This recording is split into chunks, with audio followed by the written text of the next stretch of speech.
Des, there's a case of don't we need fridges that I'd like you to tell us about. Oh, it's bigger than do we or don't we need fridges. Yeah.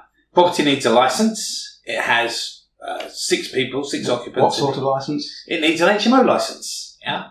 And the property has 7 rooms, but it's much easier in this property because one of the rooms is quite small, just to have a licence for 6. So in order to have a licence, you need to have an early warning fire detection system.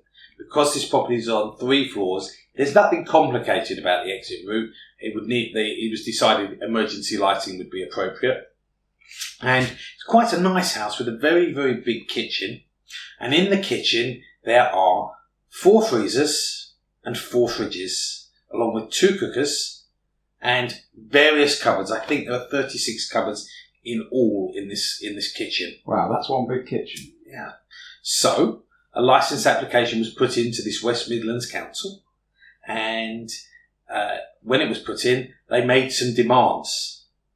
And they made some demands and gave 28 days for those things to comply or to put representations in. So on the 28th day, we put in the representations. We went to meet the council and to meet the officers to present the representations. They told us that morning they'd already issued the licence wishing for those conditions, and they would consider our representations, and at that point they would get back to us and put changes to the licence. So what were you putting forward as a representation? Well, they'd asked in the licence that the fire system, the early warning fire detection system, would be a grade A, and that grade D wasn't satisfactory. Right. But grade D had been differently. Grade D had been put in because it was adequate, it's the right one, and because the house is a house of sharers, the local council believes because they're on individual agreements, because they're sharers on individual agreements, that makes it bedsits, because they don't believe that the people in the houses, because they have separate tenancy agreements or occupation agreements, will care for the other occupants in the house in the event of an emergency.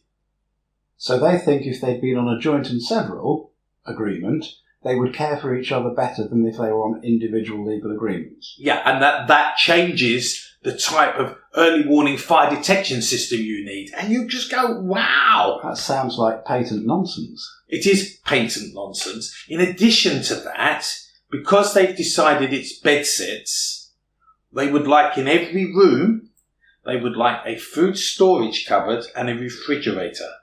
Hang on, we've got a kitchen here with 4 freezers, 4 fridges, lots and lots and lots of food cupboards, and only 6 inhabitants. Yeah. Wow. Okay. More madness? Nonsense. Nonsense. It makes no sense, the word. And so this is the representation we've made. So they've said, well, we want that when the next person comes in, that changes, that you put in a fridge and a food storage cupboard. So we're waiting for our response to be considered by them, because not only in addition to that, every single one of the occupants of the property had made representations to the council. We don't want a refrigerator, we don't want a food cupboard in our room.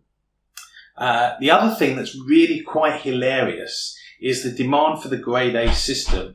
Even in the documentation, the council's own documentation says that if a grade D is in existence, we're happy with that until its useful life has been served.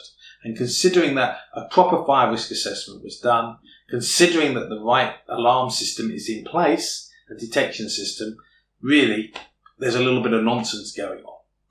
I'll tell you that in another story.